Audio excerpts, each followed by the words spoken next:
Cerita bersambung, pembantu baik hati dan mempesona, bab 7. Ayu dan Aiden sepakat tidak menyampaikan kejadian di sekolah pada Edwin. Ayu berpikir persoalan Aiden selesai dan dia bisa bekerja dengan nyaman tanpa teguran dan ancaman mutasi. Tapi ternyata hal itu hanya angan, karena 2 hari kemudian Ayu kembali dihubungi pihak sekolah karena Aiden kembali berulah. Aku tidak bersalah. Menu hari ini terlalu banyak karbohidrat, tidak baik untuk perkembangan otak aku, tutur Aiden saat Ayu bertanya kenapa dia berulah. Ayu hanya melengos mendengar alibi Aiden.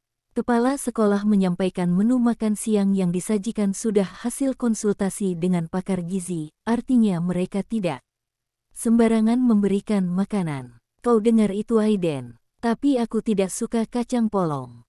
Bukan berarti kamu harus mengklaim menu yang disajikan tidak baik untukmu. Tapi aku benar, kamu bisa lihat sendiri. Tapi aku ragu kamu paham soal gizi dan makanan. Kamu juga bukan pakar gizi, kamu hanya bocah berumur 5 tahun. Seharusnya kamu bersikap seperti anak-anak pada umumnya. Seloroh Ayu. Sebaiknya kalian bisa berdiskusi di rumah, seru ibu kepala sekolah menengahi perdebatan antara Ayu dan Aiden. Dalam perjalanan pulang Ayu melipat kedua tangan di dada sambil cemberut, Aiden tanpa rasa bersalah asyik bermain gamenya. Sampai di rumah, Aiden masih asyik dengan gadgetnya. Ayu berada di kamarnya memikirkan cara agar Aiden bersikap seperti anak-anak pada umumnya. Dia terlalu update dengan teknologi, ini semua salah Pak Edwin, gumam Ayu. Meninggalkan kamarnya menuju kamar Aiden. Aiden, panggil Ayu saat membuka pintu kamar Aiden. Dia menggelengkan kepala melihat Aiden sedang asyik bermain games di komputer. Hei, pekik Aiden karena layar komputernya tiba-tiba mati. Ternyata Ayu mematikan dengan mencabut paksa kabel-kabel yang mengaliri listrik. Tidak ada gadget, komputer dan teknologi lainnya. Kamu bisa menonton acara anak-anak di TV kabel, baca komik atau bermain tokoh hero atau apapun itu yang jelas bermain sesuai dengan umurmu. Itu bukan mainan tapi kebodohan. Bra, Ayu meninggalkan kamar dan menutup pintu kamar Aiden. Hal itu tidak berlangsung lama karena Aiden mengancam akan menyampaikan pada papanya kalau dia berulah di sekolah kalau tidak diizinkan menggunakan gadgetnya. Ayu berada pada pilihan dilema tapi dia memilih bekerja sama dengan Aiden daripada harus mendapatkan teguran dari Edwin. Pengasuh Aiden dan beberapa kali mendapat panggilan dari sekolah. Tentu saja hal itu tidak disampaikan pada Edwin, karena tidak ingin pekerjaannya menjadi lebih berat karena harus berhadapan dengan Edwin. Sore itu, Ayu akan pulang setelah memastikan Aiden sudah beristirahat. Saat menuruni tangga, ada Edwin yang baru saja pulang. Tidak biasanya pria itu tiba sesore ini, ternyata dia sengaja pulang lebih awal karena ingin bicara dengan Ayu. Ikutlah, ada yang ingin aku bicarakan, seru Edwin. Ayu sempat bergumam tanpa suara karena gagal untuk pulang. Ada perasaan tidak enak ketika dia bertemu Edwin, perasaan akan mendapatkan ocehan atau teguran. Duduklah. Ayu pun duduk di salah satu sofa. Menatap sekeliling ruangan dan mendapati foto keluarga terdiri dari Edwin dan seorang wanita. Kemungkinan wanita itu adalah ibu Aiden yang sedang menggendong bayi dan sudah pasti itu Aiden. Sempat menyunggingkan senyum. Sepertinya aku butuh es krim. Pak, bisa mampir ke minimarket terdekat, titah Ayu. Mobil pun berhenti di salah satu minimarket. Kamu ingin turun atau tetap di sini? Kalau aku turun, apa akan dibelikan es krim juga? Ayu berpikir sejenak, kamu tidak boleh makan junk food, mungkin es krim tidak masalah.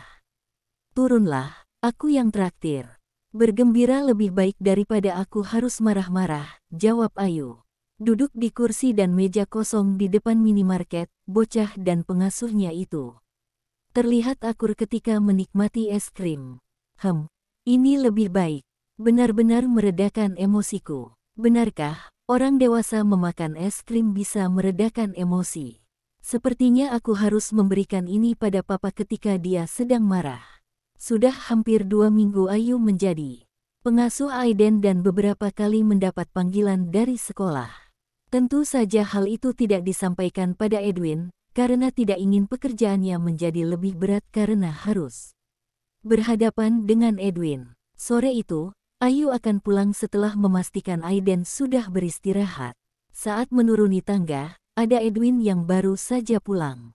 Tidak biasanya pria itu tiba sesore ini, ternyata dia sengaja pulang lebih awal karena ingin bicara dengan Ayu. "Ikutlah, ada yang ingin aku bicarakan," seru Edwin. Ayu sempat bergumam tanpa suara karena gagal untuk pulang.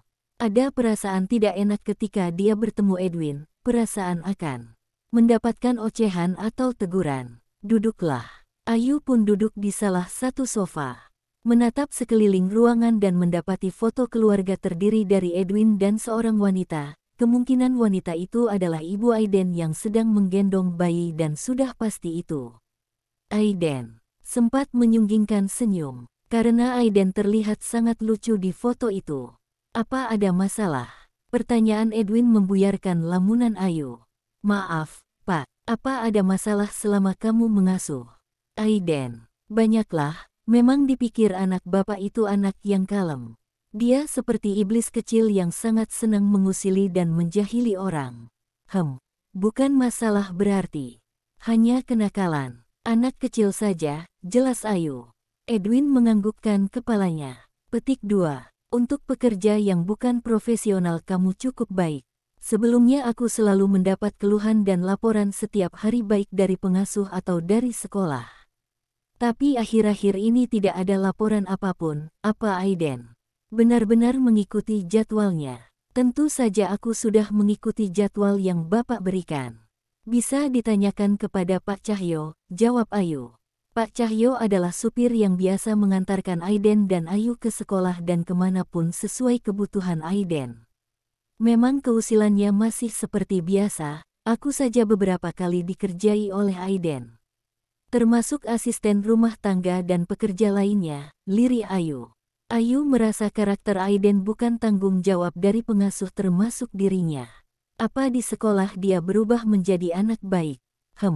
Sepertinya. Mungkin dia lelah berperan seperti anak bukan pada umumnya. Aiden memiliki kecerdasan dan karakter berbeda, bukan berperan seperti yang kamu maksud, sergah Edwin. Apa kamu yakin tidak ada yang ditutupi?" tanya Edwin.